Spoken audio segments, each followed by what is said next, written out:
Hey, good morning, everybody. Hope you all had a good time with the kids. I hope you made it to church. I hope you heard a powerful word from the Lord and that you celebrated the resurrection of Jesus Christ. Psalm 67. Psalm 67 is very short. It's really pretty concise. I'm just going to read the whole thing at first and then just make a couple comments. He says, God be merciful to me and bless us and cause his face to shine upon us, so that your way may be known on the earth and your salvation among all the nations. Let the peoples praise you, O God. Let all the peoples praise you. Let the nations be glad and sing for joy, for you shall judge the people righteously and govern the nations of the earth. Let the peoples praise you, O God. Let all the peoples praise you. Then the earth shall yield her increase. God, our own God, shall bless us. God shall bless us, and all the ends of the earth shall fear him.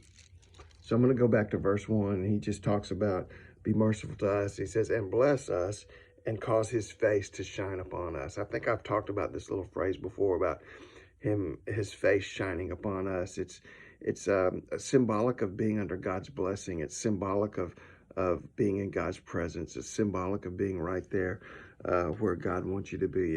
It's having God's presence with you and his blessing. And really, for today's purpose, I'm going to say in his glory, because his glory was his presence. You know, Israel always had the glory of the Lord going with them. He led them through the wilderness. He led them through the Red Sea. He led them to the promised land. He was in the Ark of the Covenant. The Ark of the Covenant was considered where his glory lived and where his glory resided. And he is saying, may your glory, your presence always be with us.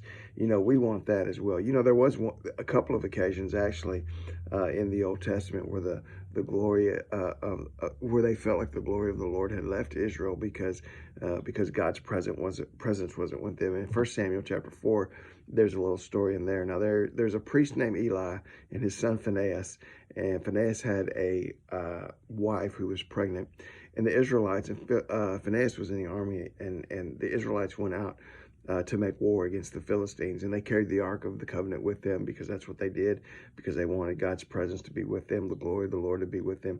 And the Philistines routed them. Killed everybody, killed Phinehas, and captured the Ark of the Covenant. And this one guy escapes, and he runs back to the battlefield, and runs back from the battlefield, and he finds Eli the priest, and Eli's 90, so he's an old man by now.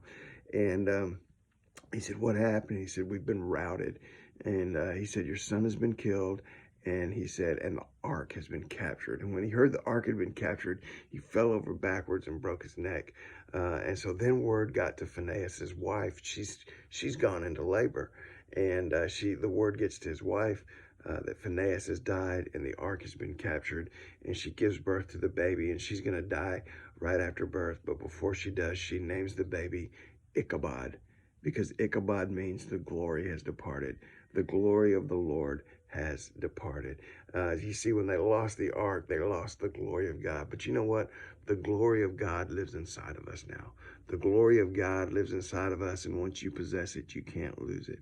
And we are the glory. We are the glory of the entire world. In fact, he says in verse 2, let me start in verse 1 again. He says, God be merciful to us and bless us, cause his face to shine upon us, so that your way may be known on the earth and your salvation among all nations.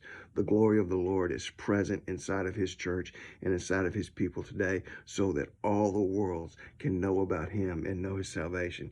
Jesus told his disciples, you are the light of the world, and let your light so shine before men that they will see your good works and glorify your God, glorify your Father who is in heaven. You see, it's our responsibility to shine as lights to the entire world. Well, I can't really go to the entire world, so let's just bring it right down.